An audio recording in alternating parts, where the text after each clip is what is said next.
The Glass Violin. Part 2. A short story by Misty Hamilton Smith. Copyright 2025. At first, the music was only hers. A breath against glass, a fingertip grazing silver strings. A sound so faint it seemed more imagined than real. But as the days passed, the notes began to linger. They clung to the air, settled into the walls, and seeped into the silence that had longed to find the parlor. The house, once heavy with stillness, began to stir. The curtains no longer seemed oppressive but alive, shifting with draughts that carried faint echoes of sound. Dust motes danced differently in the light, as though caught in rhythms invisible to the eye.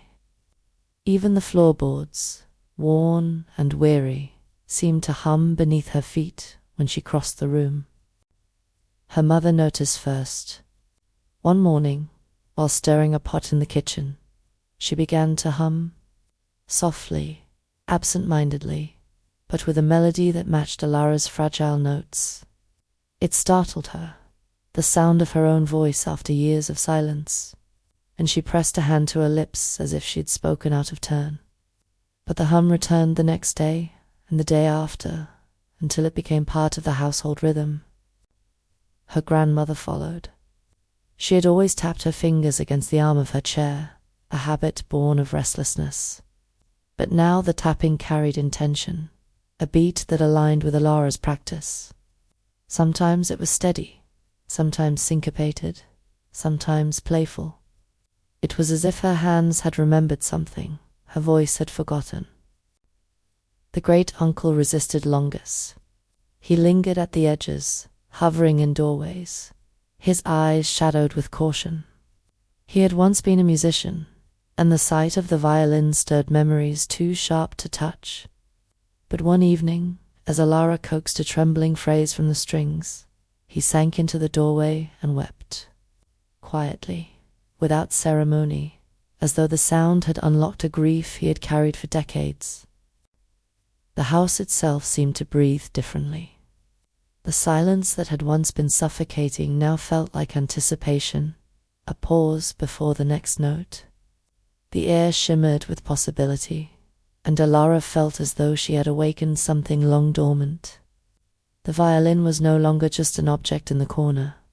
It was a presence, a voice, a pulse. She began to play longer each day, weaving fragile notes into patterns, experimenting with rhythm and tone.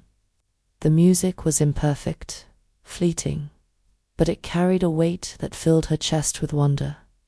She realized that the violin was not asking for mastery, not demanding perfection. It was asking for presence, for gentleness, for the willingness to listen. And the house listened. Every wall, every floorboard, every breath of air seemed attuned to her sound. The silence had changed forever. The nights grew stranger once the violin began to answer her. Sleep no longer carried her into ordinary landscapes of memory or imagination. Instead, she found herself walking through corridors of light. The walls were translucent, shimmering like frozen water, and every step she took rang faintly, as though she were moving inside the body of the instrument itself. In one dream, she stood beneath a vaulted ceiling of glass, the arches bending like the violin's curves.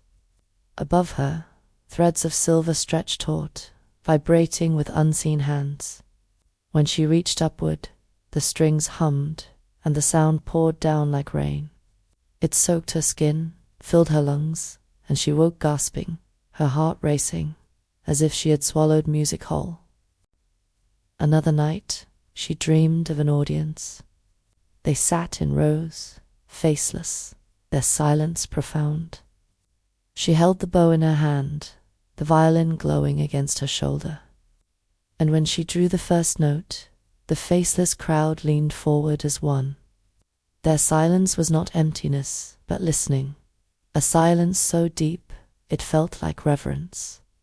She woke trembling, her hands aching as though she had truly played. The dreams were not always gentle. Sometimes the corridors fractured, shards of glass falling around her, each shard carrying a note that cut the air like a blade. She would run, trying to gather them, but the shards dissolved before she could touch them.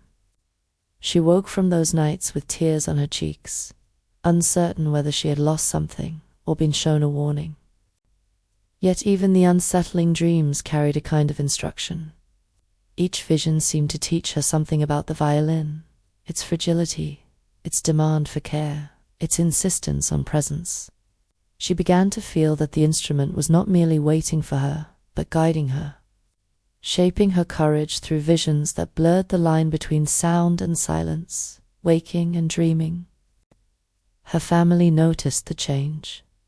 She moved through the house differently, her steps lighter, her gaze more distant, as though she carried music inside her even when she was not in the parlor. Her mother asked if she was well, her grandmother watched her with quiet curiosity, and her great-uncle muttered that dreams were dangerous things. But Alara kept her visions to herself.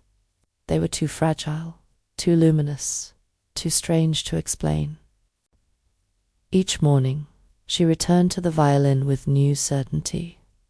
The dreams had given her courage, had shown her that the instrument was not a relic but a living presence. She breathed against the strings, coaxed notes with her fingertips, hummed into its fragile body, and each sound carried the echo of her visions. The parlor became not just a room, but a threshold, a place where waking and dreaming met, where silence and sound intertwined.